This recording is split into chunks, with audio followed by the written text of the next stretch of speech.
2-0 victory at home, get in. So that's right, Reading have won at home 2-0. The goal scorers were Loom and Andy Carroll. Overall, the game was pretty flat, to be fair.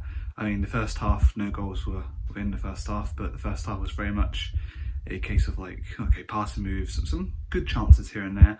We had a really good one, was it, the first 5 minutes, and Mate just missed the header that the cross came in, and that showed actually from there on that today was going to be kind of like a walkover on Bristol, because Bristol just never really turned up. I mean, a little bit here and there when Hoylett was struggling with his height compared to the other player for make sure he wins the ball, but apart from that, Bristol just, it was so quiet. I mean, Chris Martin, when he came on, he was a nuisance and he caused a fair amount of trouble for us, but yeah, at the end of the day, getting the ball to him and making sure that he's on the ball was something that Bristol really did really well.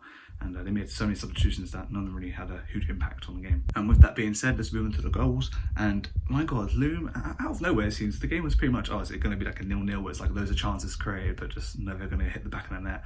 A corner came in, I think it was a corner, yeah. And it just slips it in, back of his head, just into the goal.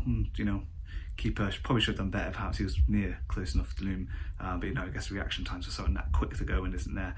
But yeah, great goal. It was great to see Loom score a goal finally, because do the chant after he scores. And then from there on, we kind of dominated, and then also kind of just sat back, and that was a bit scary, of course, because whenever Reading sit back, we always concede and struggle. But we made the substitutions pretty well. I've got to give it to Paul Ince. His tactics for the whole game in general, pretty good. His game management was right. He noticed, obviously kind of forced in a way, but Hoylett went down. But I think before that he was going to stop him off anyway, struggling to keep up with the Bristol players that were attacking. And bringing on Andy Carroll and Shane Long, I mean, that's a great decision. I mean, freshen up the strikers, and Lucas Chow, I don't know, he was doing it right off the ball, but when he got the ball, he was just a bit like, I don't know, it took a bit too long to make a decision.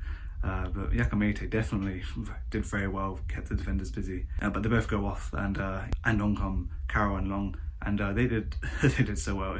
You could see it was the retirement front two, but they really did put to test of Bristol. I mean, the moments before Andy Carroll's goal, I mean, the ball being footed over, Shenlong just getting in front of the player, just moving back a bit, just to make sure the guy, I mean, he fell over, but just made sure the guy was off balance at least, and just whipped in the ball for Andy Carroll. Great pass, I have to say. If you get a chance to see it, it's a great pass, really. It gets just in front of the defender and just before it reaches the goalkeeper, and Andy Carroll's just there just to whack it in, and it goes. Last minute goal, what more could you want? It's a great atmosphere for the game, and as you can see, I'm just beyond happy, really. 2-0 at home, clean sheet. I mean, what more could you ask? It's great. Every single player played out their socks today. It's really good.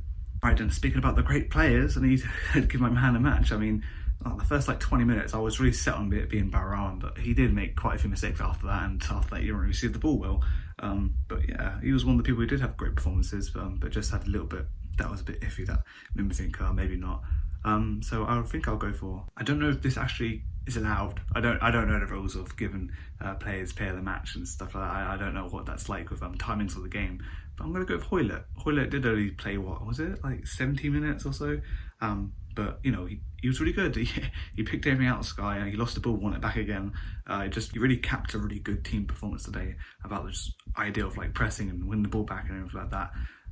Yeah, he just simply was just a very good leader on the pitch, and I think, you know, he deserves it. Oh, and a funny moment for the game, the referee fell over and the crowd went whoa about it. Yeah, that's about it really. It's been my reaction to the game, and I'll see you guys next time.